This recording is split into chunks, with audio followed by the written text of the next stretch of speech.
안녕하세요. 위로와 온기가 있는 이곳은 책틈입니다. 오늘 소개할 책은 나를 한 단계 더 높여주는 좋은 습관 베스트, 조인철 님이 쓴 책입니다. 인간은 누구나 나름대로의 습관을 가지고 있습니다.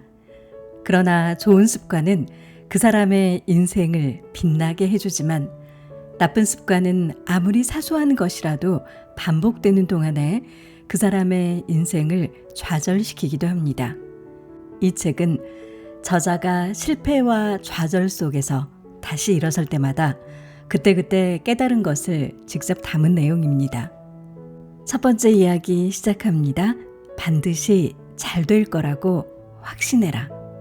세상에는 실로 살아가는 사람들의 형태가 가지가지입니다. 나 이외에는 모두가 스승이라는 격언을 새삼스럽게 실감할 때도 많습니다. 그러던 중 최근에 새롭게 발견한 것이 있는데요. 성공에 관한 내용입니다. 세상에는 어떤 일을 하든 간에 성공하는 사람과 어떤 일을 해도 성공하거나 출세하지 못하는 사람이 있습니다. 그리고 이 둘을 나누는 결정적인 열쇠가 있는데요. 그 열쇠 도대체 무엇일까요? 단적으로 말하면 인격입니다. 그리고 그 사람의 인격 저변에 흐르고 있는 기량의 크기와 자신감의 차이라고 생각합니다. 사람은 그 그릇의 크기 이상으로 크지 못한다는 말이 있습니다. 다시 말해 성공하는가 아닌가를 결정짓는 열쇠는 그 사람의 그릇 크기에 달려있다는 겁니다. 또한 그 사람의 자신감도 승패를 좌우하는 커다란 요인이 됩니다. 마음속에서 나약하게 세운 계획은 마치 플러그가 빠져 가동되지 못하는 엔진과 다를 게 없습니다. 그릇이 작은 사람은 언제나 플러그가 뽑혀져 있는 것과 같습니다. 그렇기 때문에 희망과 자신감을 폭발시킬 수가 없고 늘 제자리 걸음만 하게 됩니다. 커다란 성공을 이룬 사람은 예외 없이 그릇이 큰 사람입니다. 우선 매사에 사고방식과 표현이 밝고 어떤 일이든 적극적입니다. 끊임없이 이렇게 하는 게 더 좋지 않을까 이렇게 생각하고 실천에 옮김으로써 자신이 바라고 있는 행운을 불러들이는 것이 아닐까요? 성공한 사람들의 가장 큰 특징은 강한 신념입니다. 아마 괜찮게 되겠지가 아니라 틀림없이 잘 된다. 이런 확신에 찬 자세입니다. 두 번째 이야기, 우유부단함을 버려라. 수영을 배울 때 겁이 난다고 발을 바닥에 계속 붙이고 있으면 물에 뜰 수가 없습니다. 마음을 강하게 먹고 발을 떼야만 물에 뜰 수 있고 원하는 방향으로도 나갈 수 있습니다. 우유부단한 사람은 이 얘기를 항상 가슴에 새겨둘 필요가 있습니다. 우유부단한 사람은 실패를 두려워해 언제까지나 발을 떼려고 하지 않습니다. 다시 말해 좀처럼 결단을 내리지 못하는 것입니다. 괴테는 이 세상에서 가장 불행한 자는 우유부단한 인간이다라고 했는데요. 이 말은 실패를 두려워하지 말라는 단호한 표현입니다. 어떤 행동을 시작해 실패하는 것보다도 자신의 우유부단한 습관 쪽을 두려워하라는 말도 있습니다. 이러지도 못하고 저러지도 못한다는 것은 어느 한쪽도 버리려고 하지 못하기 때문에 결국은 결단을 내리지 못하는 것입니다. 결단이란 어느 쪽이든 한쪽을 버리려는 단호한 마음의 결심입니다. 두 마리 토끼를 잡으려다 한 마리도 못 잡는다는 속담과 통하는 말이죠. 결단이 빠른 사람은 일단 자신의 마음을 정했으면 즉시 그것을 최선의 결단으로 여기고 행동으로 바로 옮깁니다. 잘 될 것이라고 확신하면서 오로지 온 정열을 그것에 모아 전진하는 것이죠. 한편 결단력이 있는 사람도 한 가지 일에만 언제까지나 매달리지는 않습니다. 그 일에서 걸음을 옮겨 한 단계 더 나아가 다음 일로 마음을 돌립니다. 우리에게 주어진 일생의 시간은 무한한 것이 아닙니다. 그 속에서 수많은 일들을 이뤄가기 위해서는 어떤 비결이 있어야 합니다. 그 비결이 결단이라고 생각합니다. 이러지도 못하고 저러지도 못하는 무의미한 우왕좌왕은 걸림돌이 될 뿐 아니라 소중한 시간을 낭비하는 결과를 가져옵니다. 무엇인가를 버리고 재빨리 결단할 쪽으로 발을 내딛는 습관, 이것이 포인트입니다. 우유부단함은 주변 사람들에게 그 불쾌한 분위기를 감염시키기도 하는데, 그런 사람을 윗사람으로 모시고 있으면 회사 분위기도 밝을 리가 없습니다. 집안에서도 마찬가지입니다. 만약 실패하면 어쩌나, 이런 불확실한 말을 가능한 한 사용하지 않는 게 좋습니다. 자신이 곰곰이 생각해 결단을 내린 이상 그 일이 과연 잘 될까? 이런 식의 의심이나 불안은 가지지 않는 게 좋습니다. 그리고 자신의 배후에 피할 길은 없다고 생각하는 것이 오히려 일이 잘 되는데 도움이 됩니다. 피할 길을 만들어두고 실패하면 거기로 도망간다는 식의 생각은 잘못된 것입니다. 피할 길을 만들어둔다는 것은 이미 실패를 예상하고 있기 때문입니다. 세 번째 이야기, 운은 스스로 결정짓는 것이다. 듀크 대학의 심리학자 제이비 라인 박사는 당신이 받아들이는 운은 당신 스스로 결정짓는 것이다라고 했습니다. 우리들은 모두 스스로 자신의 운명을 만들고 있다는 의미일 텐데요. 지극히 당연한 말이지만 불운을 바라는 사람은 어느 누구도 없습니다. 그러나 우리들의 잘못된 생각이나 행동에 의해 무의식적으로 불운을 불러들이는 일이 종종 있습니다. 라인 박사의 말처럼 행운이나 불운은 스스로 불러오는 것이라고 합니다. 이렇게 생각하고 보면 행운을 불러들이기 위해서는 어떻게 하는 게 좋을지 분명해집니다. 가장 중요한 것은 어떤 일을 착수할 때 나쁜 결과를 상상하지 말아야 한다는 것입니다. 즉, 운이 나쁜 결과를 마음속에 그리지 말라는 말이죠. 보기 좋게 성공한 모습을 당당하게 마음속에 그려보는 게 중요합니다. 현실적으로는 그렇게 좋지 못한 상황일지라도 이것은 나를 위해 좋은 일이 일어날 징조라고 믿고 대응을 하는 겁니다. 다시 말해 어떤 경우라도 결코 불운이라고 인정해버려서는 안 된다는 말입니다. 더욱 중요한 것은 행동입니다. 행운을 불러들이기 위해서는 최선을 다해 행동으로 옮기는 것이 가장 중요합니다. 뜻을 세우고 시작했으면 한두 번 정도의 실패로 체념해서는 안 됩니다.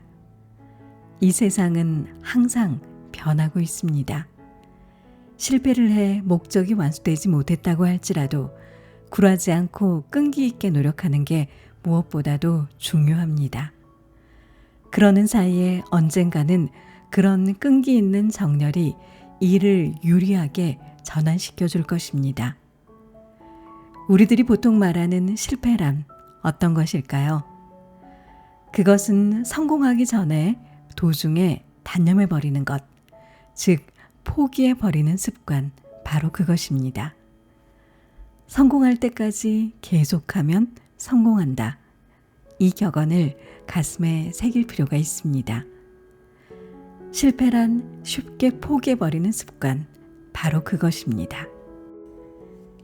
네 번째 이야기, 실패가 거듭되는 동안 이번에는 어떻게 하면 잘할지 적극성을 갖게 된다. 지금까지 살아오면서 한 번도 실패를 해본 적이 없다는 사람, 이 세상에 없을 겁니다.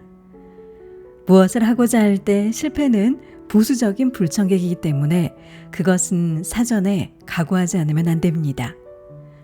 소극적인 사람은 실패를 하면 나 실패했어 이런 생각에 사로잡혀 더 소극적으로 되어버리는 경우가 많습니다. 하지만 이런 실패 경험은 기억에 남겨두지 말아야 합니다. 대신에 갖가지 실패를 거듭해 나가는 동안 이번에는 잘할 수 있을 거야. 이런 적극성이 생겨나면 됩니다. 실패는 진보의 원천이라고 하죠. 실패는 성공의 어머니라는 격언이 괜히 생겨난 게 아닙니다.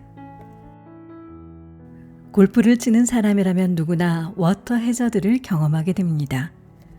눈앞에 연못이란 장애물이 있으면 아무래도 신경이 쓰여 연못에 들어가면 안 되는데 이런 생각이 머리를 스칩니다. 그런 생각으로 치면 이상하게도 골프공은 연못에 빠져버립니다. 이것은 연못에 들어가면 곤란한데 이런 생각과 동시에 어쩌면 빠져버릴지도 몰라 이런 불안이 함께 작용하기 때문이죠. 이런 일을 2번, 3번 되풀이하다 보면 연못이 있을 때마다 주눅이 들게 됩니다. 일에 있어서도 비슷합니다. 어쩌면 잘 안 될지도 몰라 이런 생각으로 한 일은 어쩌면의 결과를 초래합니다. 결과는 보나 마나가 되는 거죠. 반대로 반드시 잘 될 것이다. 성공하게 될 거야. 이런 확신을 갖고 한 일은 그대로 실현되는 경우가 많습니다. 자기 자신이 자기 암시에 지배당하기 때문입니다. 이런 자기 암시의 힘은 정말 대단합니다. 나는 천성적으로 몸이 약하다. 나는 마음이 약해 그런 일은 못한다. 나는 사람들과 사귀는 게 서툴다. 나는 아둔한 편이다. 이런 생각들은 모두 마이너스적인 자기 암시입니다. 이런 나쁜 암시를 자기 자신한테 계속 주면 정말로 그런 일을 야기하고 현실이 돼버립니다. 이것이 마음의 법칙입니다. 자신에게 항상 마이너스 암시가 아닌 플러스 암시를 주도록 해야 합니다. 반드시 잘 될 거야. 성공하게 될 거야. 이런 확신을 갖고 한 일은 그대로 실현됩니다. 어차피 안 될 것이 뻔해. 어차피 잘 될 리가 없어. 어차피 거절당할 거야. 어차피 틀어질 일이었어. 이런 말들은 모두 마이너스 사고방식에 기인합니다. 어차피라는 말을 입 밖에 쉽게 내는 사람들은 예외 없이 모두 쉽게 무기력해지는 사람들입니다. 서커스의 코끼리는 평상시에는 쇠사슬에 묶여 있습니다. 그것이 연결되어 있는 말뚝은 상당히 빈약하죠. 코끼리의 힘 정도라면 간단하게 뽑아버릴 수도 있습니다. 그런데 코끼리는 말뚝을 뽑으려고 하지조차 않습니다.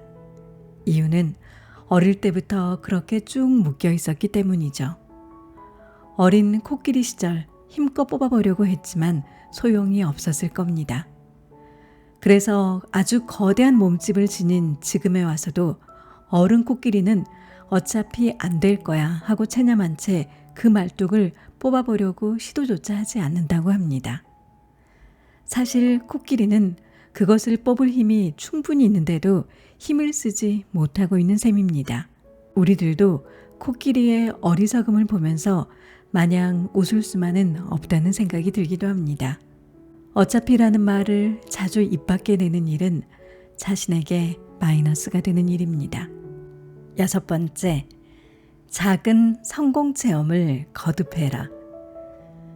아무리 쾌활한 남자라도 거듭 실패를 맛보게 되면 우울해진다. 어느 소설에 나오는 한 대목입니다. 정말 아무리 쾌활하고 자신감이 넘치던 사람도 실패가 거듭되면 자신감을 상실하게 마련입니다. 대뇌 생리학의 권위자인 한 박사에 따르면 자신감을 상실하게 하는 원인은 과거의 실패 체험으로 지금까지의 다양한 실패 체험을 기록한 직접 회로가 그 사람의 대뇌 속에 가득 차 있기 때문이라고 합니다. 이 나쁜 직접 회로를 그대로 방치해 두는 한 자신감이 좀처럼 회복될 수 없다는 이론입니다. 왜냐하면 과거와 흡사한 상황에 놓여진 경우 이 직접 회로가 조건 반사적으로 움직이기 때문이죠. 말할 나위 없이 이 직접 회로는 실패로 이끄는 회로인 셈입니다. 가령 어떤 모임에서 스피치를 의뢰받은 사람이 있었는데요. 그 사람은 많은 대중 앞에서 이야기하는 것이 그때가 처음이었습니다. 때문에 완전히 얼어버렸죠. 결국 많은 대중 앞에서 그만 크게 수치심을 느끼고 말았습니다. 이런 실패 체험은 그 사람의 되뇌 직접 회로에 정확하게 기록됩니다.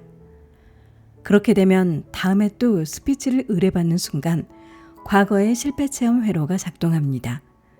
요컨대 많은 사람들 앞에서 얘기하는 것에 실패해 수치를 당했던 기억을 되살리는 것입니다.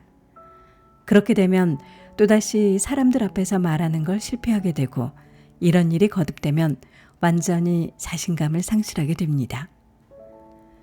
이것을 고쳐가는 하나의 방법으로는 오버로드 원칙이란 것이 있습니다.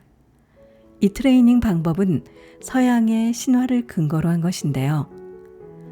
남자는 매일 어린 송아지를 들어올려 자신의 신체를 단련해 갔다. 어린 송아지는 나날이 성장해 조금씩 체중이 불어났다.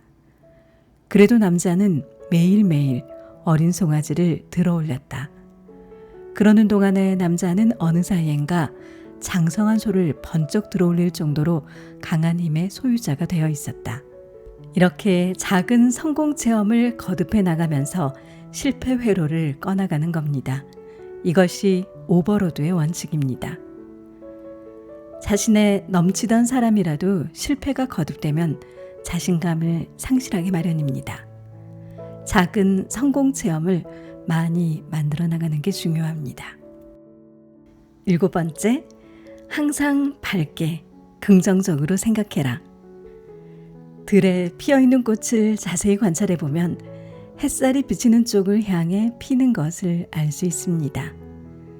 꽃은 실내에 꽂아 놓아도 빛이 들어오는 방향으로 바꿔 피는 걸 흔히 보게 되죠. 감정이 없다는 식물까지도 밝은 쪽을 좋아합니다. 하물며 인간이라면 누구보다는 어두운 것보다 밝은 것을 좋아하는 게 당연하겠죠. 우울하고 어두운 사람은 호감을 얻지 못합니다. 밝고 쾌활한 사람 주변에 사람들이 몰리게 돼 있습니다. 웃으며 명랑하게 지내도 한평생이고 어두운 얼굴을 하고 탄식하며 지내도 한평생입니다.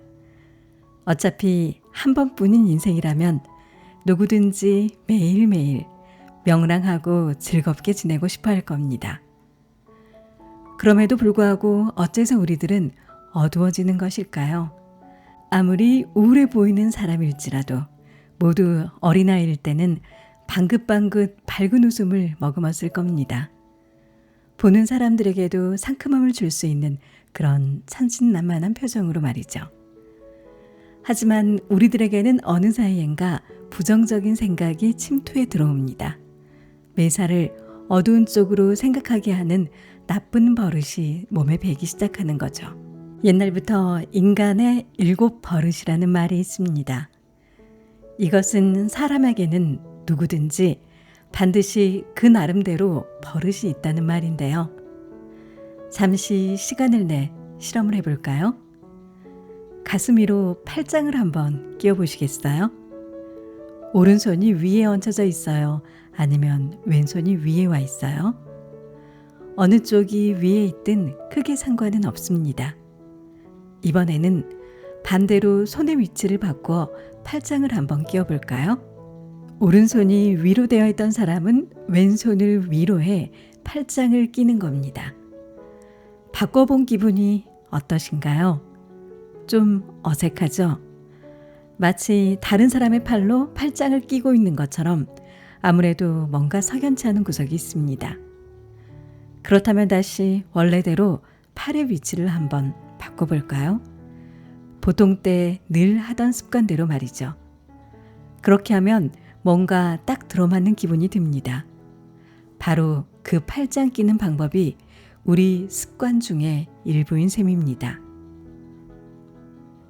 이런 실험을 통해서도 알 수 있듯이 우리들에게는 모든 것에 자기 나름대로 익숙한 버릇이 몸에 배 있습니다. 마찬가지로 우리는 사고방식에도 버릇이 있습니다. 무슨 일에 직면했을 때 부정적인 사고방식으로 몰고 가는 버릇을 가진 사람이 있습니다.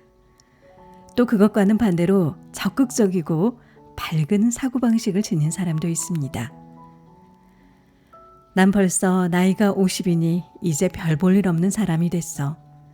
이렇게 어둡게 생각하는 사람이 있는가 하면, 반면에 나는 아직 50밖에 안 됐어. 인생은 이제부터야. 이렇게 밝게 생각하는 사람도 있습니다. 둘 다 50세라는 현실은 똑같습니다. 아무리 생각해도 현실은 현실입니다. 어차피 한 번뿐인 인생이라면 밝은 사고방식을 습관화해 멋진 인생을 살아야겠죠. 우울하고 어두운 사람은 호감을 얻지 못합니다. 밝고 쾌활한 사람 주변에 사람들이 몰리게 돼 있고 성공의 기회도 많아지게 됩니다. 8번째, 하고자 하는 일은 그 자리에서 실행해라. 하나에서 10가지, 이 정도면 완벽하다는 시점에서 시작하려면 언제까지 아무 일도 할 수 없습니다.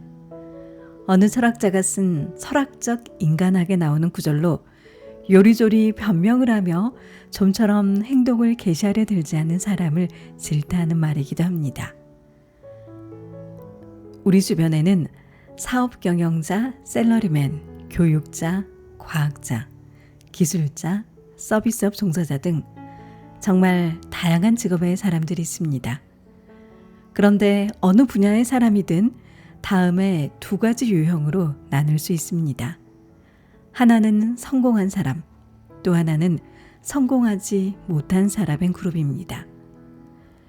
이 2가지로 구분하는 것은 무엇일까요? 그것은 행동력의 차이라고 합니다. 성공하는 사람들은 모두 행동이 적극적인 반면에 성공하지 못하는 사람, 아무리 세월이 흘러도 역경에서 헤어나오지 못하는 사람은 소극적인 사람이라고 합니다. 이것의 차이는 정말로 결정적이라고 생각되는데요. 소극적인 그룹의 사람들은 여러모로 변명을 잘 둘러대면서 자신의 처지에 새로운 약진을 도모하려고 들지 않습니다. 앞서 언급한 어느 철학자의 말대로인 거죠. 아직은 완벽하다고 할 만큼의 준비를 못했기 때문에 계속 행동에 옮기지 못한다고 말합니다. 할 수 없는 이유들이 아주 많습니다. 예를 들어 책상 위에 서류가 산더미처럼 쌓여 있다고 할까요? 어디서부터 손을 대면 좋을지 자신도 당황할 수 있습니다. 그럴 때 적극적인 사람은 우선 자신이 손쉽게 할 수 있는 것부터 손을 대기 시작합니다.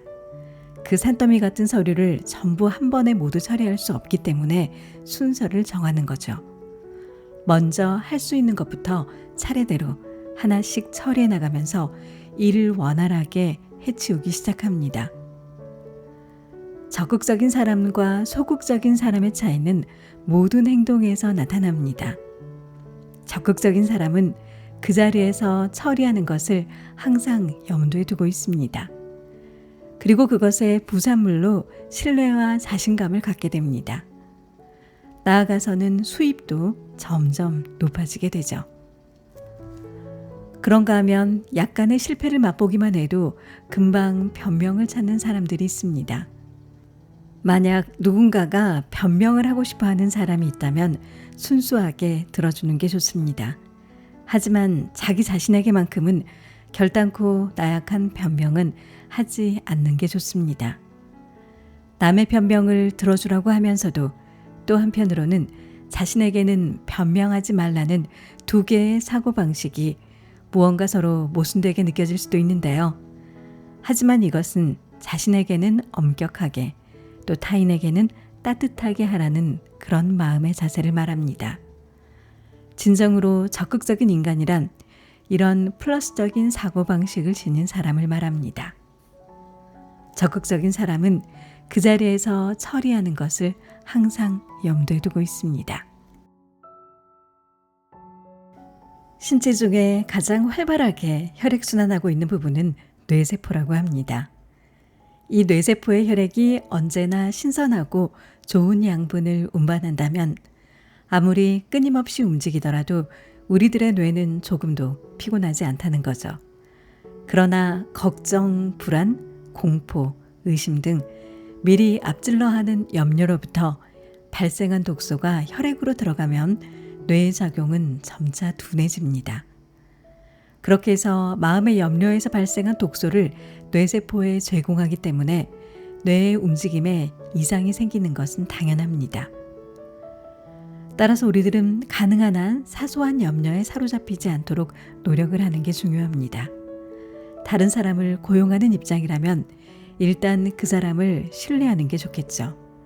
내가 눈을 번뜩거리며 감시하지 않으면 종업원들이 태만을 한다거나 무슨 일을 저지를지 모른다.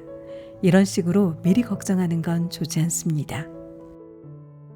걱정과 불안, 초조, 두려움, 의심 따위에 지레 걱정을 하게 되면 진짜 현실 속에서도 그런 일이 벌어지게 된다는 자연의 법칙이 있습니다. 병을 미리 걱정하면 그 병을 불러들이게 됩니다. 다시 말해 인과의 법칙인 셈인 거죠. 옛날부터 환자와 가까운 사람이 간호를 해서는 안 된다는 말이 있습니다. 가족이라든가 가까운 친지나 친구 등 환자와 가깝게 지내던 사람이 간호를 하게 되면 도리어 환자에게 이롭지 못하다는 말입니다. 가까운 사람일수록 아무래도 환자 옆에서 걱정스러운 얼굴이나 슬픈 표정을 짓게 되기 때문이죠. 그러면 환자는 내 병은 대단히 중병인 모양이다. 이렇게 민감하게 그것을 감지하고 필요 이상으로 걱정과 불안, 두려움 등 좋지 못한 감정을 느끼게 되는 경우도 있다고 합니다. 따라서 병으로 이리저리 고민하게 되면 증세가 날로 악화될 수 있다고 합니다. 환자에게 안정감과 신뢰를 줄 수 없다면 전문 요양인을 쓰는 것도 방법입니다. 걱정과 불안, 초조, 두려움, 그리고 의심 따위로 미리 걱정을 하는 날이 많아지면 진짜 현실 속에서도 그런 일은 벌어지게 됩니다. 10번째, 매일 새로워지도록 노력해라. 사무실 주변에 몇 그루의 나무가 자라고 있습니다. 그 나무들을 조심스레 관찰해 보노라면 저절로 감탄하게 됩니다. 어제와는 또 다른 새로운 신선함이 새록새록 느껴지기 때문이죠. 새잎이 돋아났거나 꽃봉우리가 졌거나 꽃이 피었거나 잎사귀가 더욱 푸르게 자랐거나 하는 등등 언제나 어제와는 다른 모습을 하고 있습니다.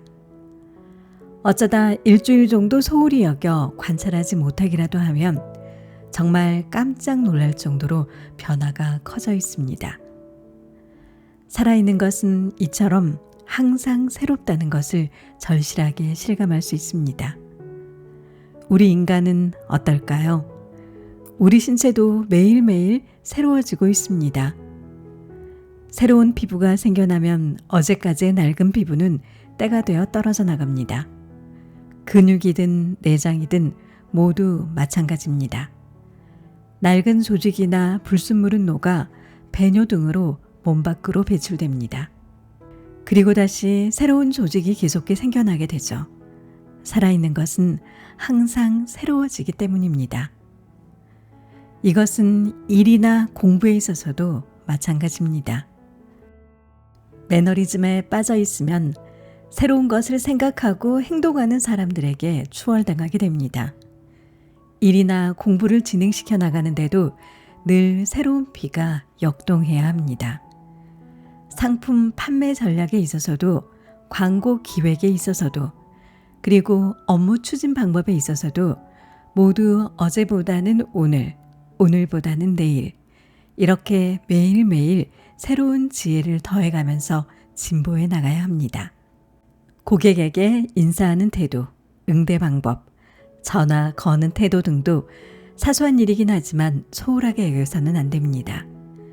비록 사소하고 작은 일일지라도 힘 닿는 데까지 연구하고 궁리하는 습관이 항상 몸에 배도록 해야 합니다. 이 방법이 좋겠다는 생각이 들면 재빨리 개선하는 게 좋습니다. 이런 자세가 매일매일 새롭게 합니다. 회사에서 정년 퇴직해 집에서 두문볼 줄 아는 사람을 이따금 보게 됩니다. 바로 얼마 전까지 활기 있게 일을 하던 사람이 퇴직해 집에서 할 일 없이 빈둥거리며 지내는 경우가 있는데요. 이런 생활을 시작하면 그 사람은 아주 급작스럽게 노화돼 버리고 맙니다. 왜냐하면 할 일이 없어졌기 때문입니다. 인간의 생명은 일 그 자체이기도 합니다. 그렇기 때문에 일이 없어졌을 때 살아갈 힘이, 원동력이 쇠약해지고 맙니다. 우리 신체는 심장이든 세포든 항상 움직이며 신진대사를 하고 있습니다. 새로운 것을 받아들이고 낡은 것은 배설하고 늘 활동하는 것이야말로 살아있는 생물체의 특징이기도 합니다. 인간은 일을 하면 할수록 건강해지도록 만들어져 있습니다. 11번째, 매사에 전념해라. 자신의 부족한 점을 인식하는 것이 노련해지는 길에 디딤돌이 됩니다. 모든 일은 부족한 시점에서 출발해 점차 노련해지는 것이기 때문입니다. 이 교훈은 옛날뿐만이 아니라 현대를 살아가는 모든 사람들에게 그대로 적용되는 말이기도 합니다. 처음에는 서툴지만 계속 몰두하면 몰두할수록 점차 숙달되게 마련입니다. 나아가 흥미라든가 관심, 의욕 따위는 그 일에 몰두해 있을 때 자연스럽게 솟아나오는 것이지 그 일에 몰두하기 전부터 느껴지는 것은 절대로 아닙니다. 골프를 배운 뒤에 정말로 흥미가 생기기 시작하는 것은 9홀을 50타쯤 끝낼 때쯤이라고 합니다.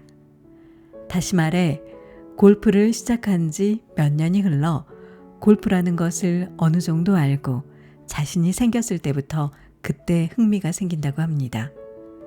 50타로 끝내게 돼 나도 꽤 능숙해졌는 걸 하고 우쭐대기라도 하면 그 다음은 제자리 걸음을 하기 일쑤입니다. 더 이상 실력이 향상되지 않는 경우가 많습니다. 공부도 마찬가지입니다. 몰두에 열중하는 사이에 점차 재미가 붙게 됩니다. 영어 회화 공부도 처음에는 미국인이 말하는 내용을 전혀 알아듣지 못합니다. 이럴 때 회화 공부는 고통스럽고 흥미가 없습니다. 하지만 상대방의 이야기가 조금씩 이해되기 시작하면 점차 재미있어지기 시작하고 좀 더 알고 싶어지게 됩니다. 그렇게 돼 열심히 회화 공부에 몰두하면서 점차 귀가 트여가는 것입니다. 일도 이와 비슷합니다. 열중하면 열중할수록 흥미로워지는 것이 일입니다. 하기 전부터 흥미를 느끼는 게 아니라 열심히 몰두하면서 흥미를 찾아가게 되는 것입니다. 또한 자신이 그 분야의 최고가 되리라는 확신을 가지고 있다면 그 흥미는 극에 달할 것입니다. 미래는 행동입니다. 행동 하나하나에 그 사람의 미래가 달려 있습니다. 좋은 행동은 행운을 불러오고 나쁜 행동은 행운을 가져갑니다. 버리는 것도 고치는 것도 습관입니다. 좋은 습관으로 좋은 인생을 만들어 가시길 바랍니다.